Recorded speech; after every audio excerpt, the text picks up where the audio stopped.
Hey guys, welcome back to my channel. आप सुन रहे थे मेरे साथ ए ब्रोकन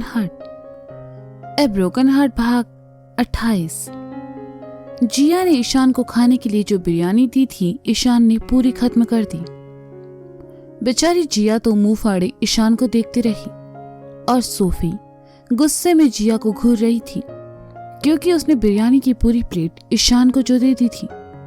ईशान ने बिरयानी खत्म की और खाली प्लेट जिया की तरफ बढ़ाकर कहा, थैंक्स फॉर दिस, ये काफी अच्छी थी। हाँ, इट्स ओके, वहां वॉश बेसिन है, तुम अपने हाथ धो सकते हो, जिया ने जबरदस्ती मुस्कुराते हुए कहा। ईशान उठा और हाथ धोने चला गया। उसके जाने के बाद जिया को सोफी ने एक पीठ पर मुक्का मारा और कहा, तुमने उसे पूरी प्लेट क्यों दी? अब हम लोग क्या खाएंगे?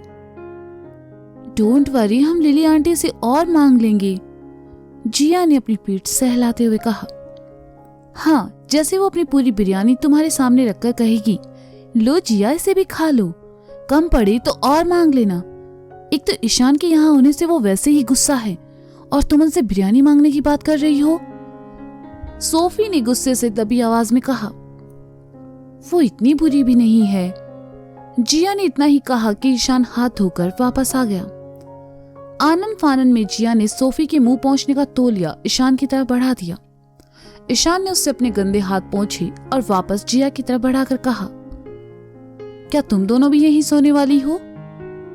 जी नहीं, हम लोग नीचे जा रहे हैं, तुम यहाँ आराम से सो सकते हो, और किसी चीज की जरूरत पड़े तो हमसे मत कहना, खुद उठकर ले लेना, सोफी ने जिया को पीछे कर ईशान के सामने आकर कहा। सोफी को चिढ़ा हुआ देखकर ईशान को अजीब लगा, लेकिन उसने कुछ नहीं कहा। हम यहाँ क्यों नहीं सो सकते? यहाँ रहेंगे तो इससे, जिया ने धीमी आवाज में सोफी से कहा, लेकिन सोफी खींचते हुए उसे वहां से लेकर चली गई। ईशान सोफी और जिया के बिस्तर पर न सोकर सोफे पर लेट गया और अपनी आंखें मूंद ली। दिन भर की थकान से उसकी आंखें मुनने लगी थी और नींद ने उसे अपने आगोश में ले लिया। हे सोफी, तुम मुझे नीचे क्यों ले आई? हम वहां सो सकते थे ना, उस कमरे में काफी जगह है, जिया ने नीचे आकर कहा। तुम इतनी बेवकूफ कैसे हो सकती हो? मतलब एक अनजान लड़के पर तुम इतना भरोसा कैसे कर सकती हो कि उसके साथ एक कमरे में रुक जाओ? सोफी ने जिया को घूरते हुए कहा। पर वो बुरा लड़का नहीं है, जिया ने मासूमियत से कहा। ये बात तुम्हें पता है, उस लड़के को नहीं। इन लड़कों का दिमाग कब खराब हो जाए कोई नहीं कह सकता। तुम मेरे साथ यहीं नीचे हॉल में सोने वाली हो, समझी तुम? और खबरदार अगर तुम ऊपर गई, सोफी ने कठोरता से कहा तो जिया ने हाँ में गर्दन हिला दी। लिली आंटी से बात करके सोफी स्टोर रूम से 2 गद्दे ले आई, उन्हें हॉल में लगाया और जिया से सोने को कहा। लेकिन भूखे पेट जिया को नींद कैसे आती? वह सोफे पर आलती पालती मारकर बैठ गई और अपने हाथों को गालों से लगाकर खाने के बारे में सोचने लगी। सोफी ने देखा तो कहा, अब तुम किस सोच में डूबी हो? चलो आओ और आकर सो जाओ।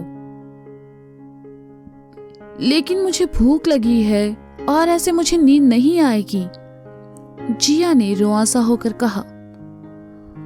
भूख तो मुझे भी लगी है, लेकिन इस वक्त हमारे पास खाने को कुछ नहीं है, सोफी ने कहा। अगर तुम कहो तो मैं लिली आंटी के किचन से जिया ने कहना चाहा, लेकिन सोफी ने उसकी बात बीच में काटते हुए कहा, नहीं, तुम ऐसा बिल्कुल नहीं करोगी। वैसे भी रात बहुत हो चुकी है, कल सुबह रेस्टोरेंट जाकर कुछ खा लेना, अभी आकर सो जाओ।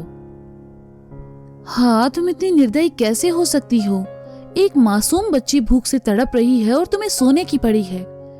कहीं भूख के मारे इस रात में साथ गुजर ही न जाऊं, जिया ने अफसोस भरे स्वर में कहा।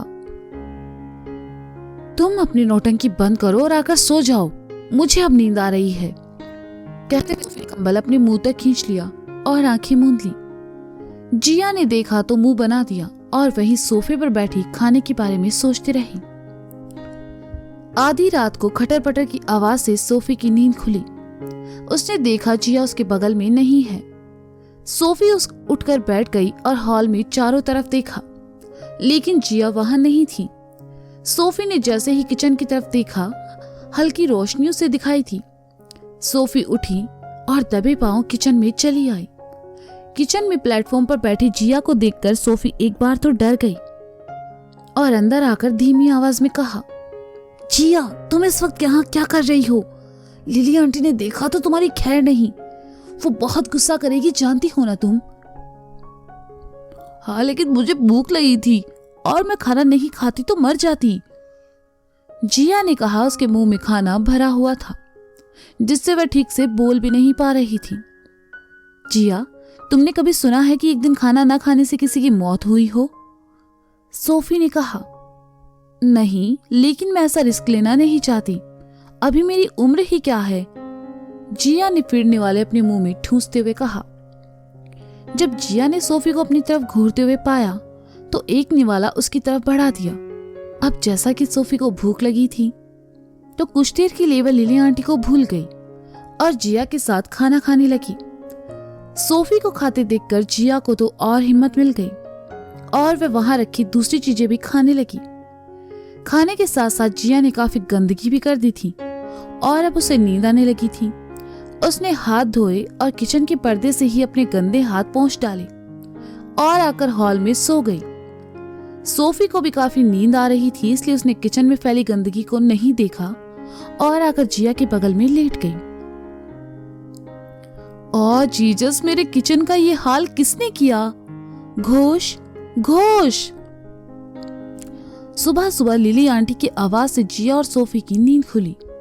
मिस्टर घोष किचन में आए और कहा, क्या हुआ लिली, तुम इतना गुस्से में क्यों हो? ये देखो घोष, ये किचन की हालत किसने की है? क्या कल रात तुम किचन में थे? लिली आंटी ने मिस्टर घोष को घूरते हुए पूछा। नहीं लिली, डिनर करने के बाद तो मैं अपने कमरे में था, मैं किचन में क्यों आऊंगा? मिस्टर घोष ने हैरानी से कहा। मुझे पता है ये सब किसने किया है। सोफी, सोफी, जिया, इधर आओ, लिली आंटी ने तेज आवाज में कहा। सोफी और जिया किचन में चली आई। लिली आंटी ने उन्हें घूरा तो जिया ने झूठ मूठ का हैरान होते हुए कहा, मिसेस घोष, किचन की यह हालत किसने की? मुझे लगता है कल रात हमारे घर चोर आया था। अच्छा, और पूरे घर को छोड़कर चोर इस किचन में क्या कर रहा था? लिली आंटी ने जिया को घूरते हुए पूछा। हो सकता है वो भूखा हो और खाना चुराने आया हो, जिया ने उतनी ही हैरानी से कहा तो सोफी की हंसी निकल गई, लेकिन अगले ही पल उसने खुद को संभाल लिया और अपना हाथ अपने मुंह पर रख लिया। लिली आंटी सोफी की तरफ आई और कहा, सच बताओ सोफी, ये सब किसने किया? लिली आंटी, वो, सोफी ने इतना ही कहा कि जिया बीच में बोल पड़ी। अरे लिली आंटी, हमें कैसे पता होगा, हम लोग तो सो रहे थे, कौन सा आपकी किचन की चौकीदारी कर रहे थे? आप खामखा हम लोगों पर शक कर रही हैं। जिया को चिढ़ा हुआ देखकर लिली आंटी ने कहा, हाँ ठीक है, लेकिन जिसने भी ये किया है वो मेरी नजरों से बचेगा नहीं, तुम दोनों जाओ यहां से। सोफी की जान में जान आई, वह जिया को वहां से लेकर जाने लगी तो जिया की नजर किचन के पर्दे पर चली आई और उसे याद आया कि कल रात उसने इससे गंदे हाथ पोंछे थे। जिया को न जाने क्या सूझा और उसने कहा, हाँ लिली आंटी, ये देखो, उस चोर ने खाना भी खाया और आपके पर्दे से हाथ भी पोंछे, उससे बिल्कुल मत छोड़ना आप। सोफी ने सुना तो वह खींचते हुए जिया को वहां से ले गई। लिली आंटी ने अपने फेवरेट पर्दे को गंदा देखा तो मिस्टर घोष से कहा, ओ, उस चोर ने मेरे इतने प्यारे पर्दे को खराब कर दिया, मैं उसे बिल्कुल नहीं छोड़ूंगी, एक बार बस वो मेरे हाथ लगे। बस करो लिली, शांत हो जाओ, आओ मैं इसे साफ करने में तुम्हारी मदद कर देता हूँ, मिस्टर घोष ने लिली के कंधों पर अपना हाथ रखते हुए कहा और फिर उसकी मदद करने लगे। पता नहीं ये डेस्टिनी के रिश्तेदार इतना क्यों भौंक रहे हैं। तुम्हें क्या जरूरत थी लिली आंटी के सामने बकवास करने की?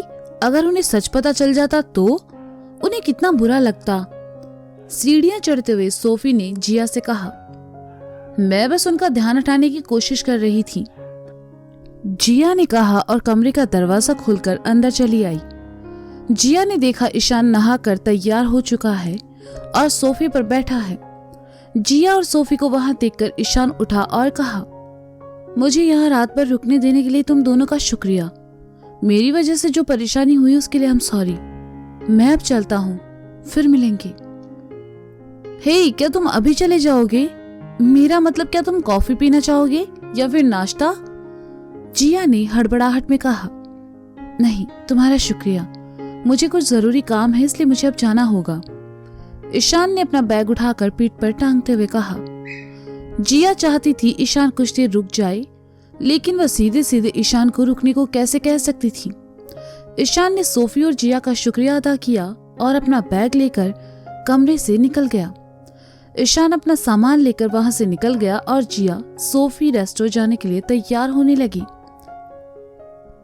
ईशान एक बार फिर अपने लिए घर ढूंढने लगा, लेकिन इतनी जल्दी घर मिलना बहुत मुश्किल था। दोपहर में ईशान खाना खाने के लिए एक जगह रुका। सामने ही एक गैराज था जिसे देखकर सहसा ही ईशान को अपनी बाइक की याद आ गई, जो कि पिछले कुछ वक्त से खराब थी।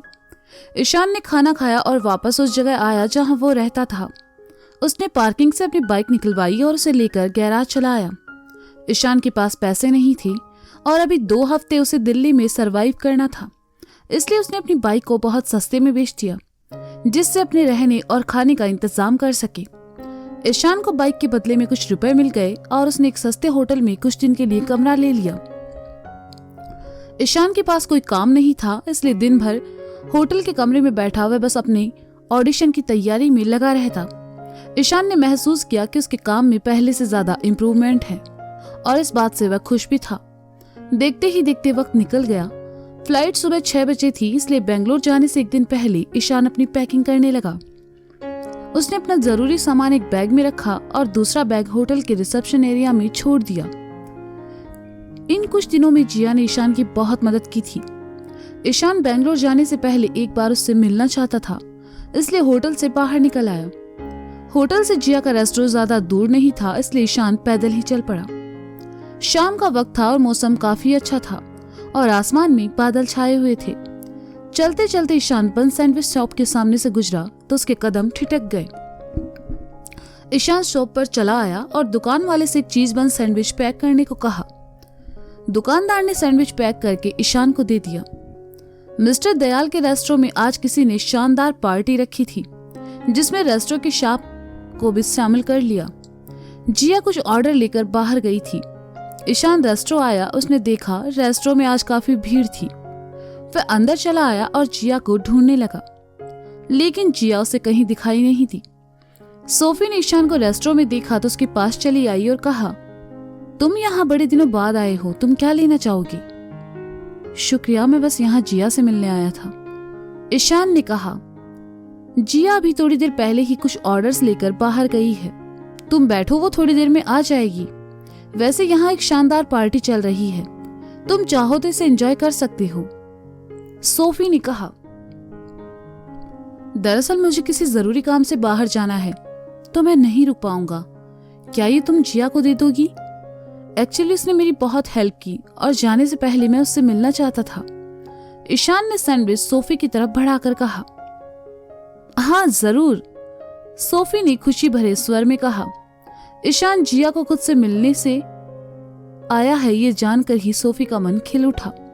ईशान ने सोफी को सैंडविच का पैकेट दिया और वहां से चला गया। सोफी ने उसे लाकर काउंटर पर रख दिया और खुद पार्टी एंजॉय करते हुए लोगों को अटेंड करने लगी। जिया ऑर्डर देकर वापस आई। पार्टी अभी भी जारी थी। जिया ने देखा तो खुशी से सोफी के पास आकर कहा, ये आज रेस्टोरेंट में क्या हो रहा है? एक अमीर कपल ने हमारे रेस्टोरेंट में पार्टी रखी है और साथ में रेस्टोरेंट के स्टाफ को भी शामिल किया है। हम सब इनके साथ खा पी सकते हैं और एंजॉय कर सकते हैं, सोफी ने कहा। वाह, फिर तो मैं अपने पसंदीदा आइटम खा सकती हूँ, वो भी बिल्कुल फ्री, बिना कोई पैसे दिए, जिया ने खुशी से चहकते हुए कहा। हाँ तुम खा सकती हो, लेकिन उससे पहले मेरे पास तुम्हारे लिए कुछ है। मैं तुम्हें जो बताने वाली हूँ वो सुनकर तुम्हें यकीन नहीं होगा, सोफी ने जिया को हैरानी में डालते हुए कहा। क्या मिस्टर दयाल ने मुझे फिर से काम से निकाल दिया है? जिया ने हैरानी से कहा। ओ नहीं, ये और है, मेरे साथ आओ। कहते हुए सोफी जिया को अपने साथ लेकर काउंटर की तरफ चली आई। सोफी ने ईशान का दिया पार्सल जिया को देकर कहा, तड़ा, तुम्हें जानकर हैरानी होगी कि ये ईशान तुम्हारे लिए लाया है। वो तुमसे मिलना चाहता था लेकिन तुम यहाँ नहीं थी और वह जल्दी में था, इसलिए चला गया। जिया ने सुना तो उसकी खुशी का ठिकाना नहीं रहा और आंखों में दिल चमकने लगे। जिस ईशान को वह पसंद करती थी वह उससे मिलने आया था। जिया ने जल्दी से उस पार्सल को खोला तो उसमें पाया उसमें उसका फेवरेट बन सैंडविच रखा था। जिया ने खुश होकर कहा, हाँ वो कितना प्यारा है, मेरे लिए बन सैंडविच लेकर आया था, काश मैं उससे मिल पाती। ओह ये तो एक मामूली सा बन सैंडविच है। जिया चलो चलकर उस लजीज खाने का मजा लेते हैं। सोफी ने कहा, इसके सामने वो सारा लजीज खाना बेकार है। जिया ने प्यार भरी नजरों से सैंडविच को देखते हुए कहा। तो दोस्तों ये था ए ब्रोकन हार्ट भाग 28। इसका अगला भाग आप जल्द ही सुनेंगे मेरे साथ। तब तक के लिए शुक्रिया, बाय बाय, अपना ख्याल रखिए और हाँ सुनते रहें ए ब्रोकन हार्ट मेरे साथ।